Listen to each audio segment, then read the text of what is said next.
All right, we're kicking off Super Bowl week here in the Valley of the Sun with a man who made perhaps the greatest play in Super Bowl, NFL, and Arizona sports history, David Tyree, the former wide receiver for the New York Giants back in 2008, made the helmet catch to extend the drive as the Giants beat the Patriots and ended their undefeated season. Well, today, February 3rd, the 15-year anniversary of the catch.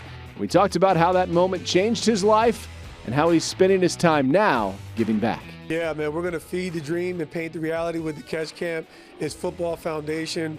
You know, I came in as a special teams player, so we're going to focus a lot on some competition, but also running, blocking, tackling. And then we do life. We do leadership and careers in sports. We really want to hedge the entire experience of life, leadership, and what sports provides the next-gen athlete. And we're at Apollo High School. You can come out at 7:45 in the morning and register a free football camp from this NFL legend. Will you be teaching the helmet catch? Well, listen, I can't make any promises. Well, maybe we'll have a nice little session here where everybody gives their best effort. I don't know how we're going to recreate Rodney Harrison. He's usually not too excited about his part.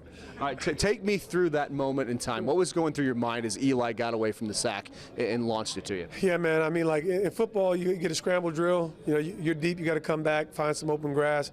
And it all happens fast. So at the end of the day, ball's up there, it's hanging up there, got to high point it. And I don't get too many opportunities. I just know I went up, I had it, and I never let it go. The rest was history. I never got a chance to see it until I actually got back to the hotel.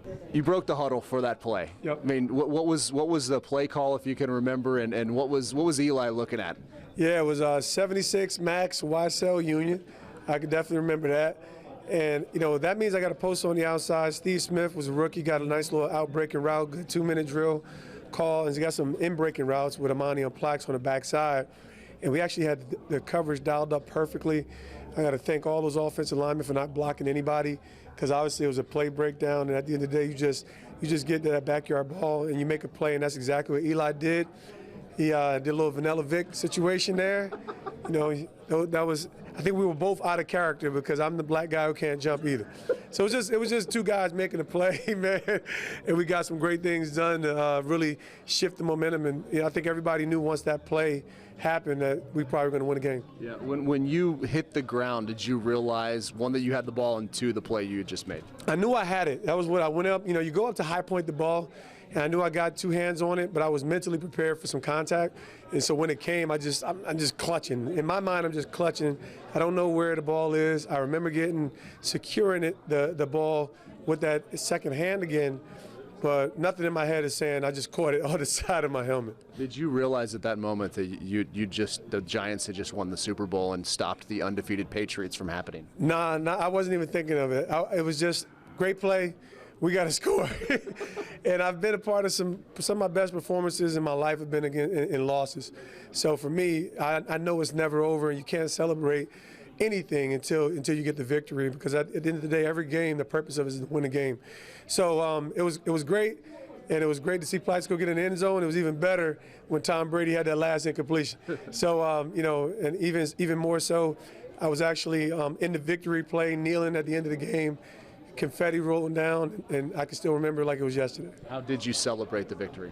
With a lot of praise and thanksgiving, man. For a guy like me, you know, coming from getting arrested on marijuana possession as a rookie to having this full swing moment in that point in my career, it was a moment of validation. It was a moment where, you know, I never imagined I could be, people never imagined I would be at that stage, you know, as a special teams player or as a wide receiver. So it was that God crowning moment, and you know, I was hoping to build on it, but that wasn't in the cards, so I was thankful to have it and walk away with it. Well, and you look at just what you guys played the Patriots a couple weeks before, yeah. So you know, you talk about acts of the Almighty and just craziness here. Would you have ever thought after that game against the Patriots in the regular season you would have beat them in the Super Bowl? It was a shootout, man. I think, you know, it's like when you see blood, you know, it's blood in the water, the sharks are coming out. And I think we wanted to beat the best team that last game, and we gave them our best shot, and they were really that good. And I think undoubtedly one of the best teams in NFL history. Unfavorably, we were crowned. Well, favorably, we were crowned the champions. You know, I think the best team won that Sunday. How do you feel like this Super Bowl is going to shake out? It's going to be a good one, man. I picked Kansas City to win it all. I think that the real edge is Patrick Mahomes is not only a magician with the football, but I think his competitive drive is a little bit overlooked. but they're going against a tough Philadelphia team, but there's no way I'm picking Philly to win the Super Bowl. So. Right. The old NFC East. And Spagnuolo, right, is the defensive coordinator at Kansas City. Absolutely. He's won one here before. Yep. What makes him so challenging? You know, what he does is, it's not just a blitz pack. He's just really cerebral. He prepares guys well, and he knows how to wrap his heart around those players on the defense.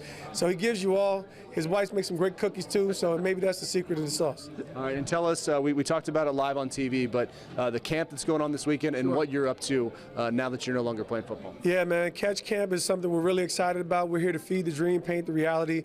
That's what we're starting here, right where the helmet catch happened. Catch the Moment podcast is something I've been hosting and excited about too. So, you know, DavidTyree85.com, you can find anything and everything, doing a lot more speaking and a lot more media. So just full push and letting the catch go before me and telling this new story. How many interviews do you think you're going to do this week? It's going to be a busy week on Radio Row, but like I said, it's better to be in the conversation than out the conversation. So just happy to, you know, just get back out there as a front runner, enjoy this wonderful festivity, enjoy this wonderful city. Excited to have the catch camp right here on location where it all happened in Glendale. Beautiful. How did that moment change your life? I mean, like monumentally. You know, for me, biggest part of my journey and transformation as a young athlete coming in was my faith, and I knew that was a gift from God. So even being back here today, I got 7 beautiful children. They're here. My oldest son, he actually leaves for Air Force. So there's so much happening right now where this is a big give back moment and big give back season, and happy to come back to the place where it all started. The Extra Point Podcast is a production of 3TV, CBS 5, and azfamily.com in Phoenix, Arizona.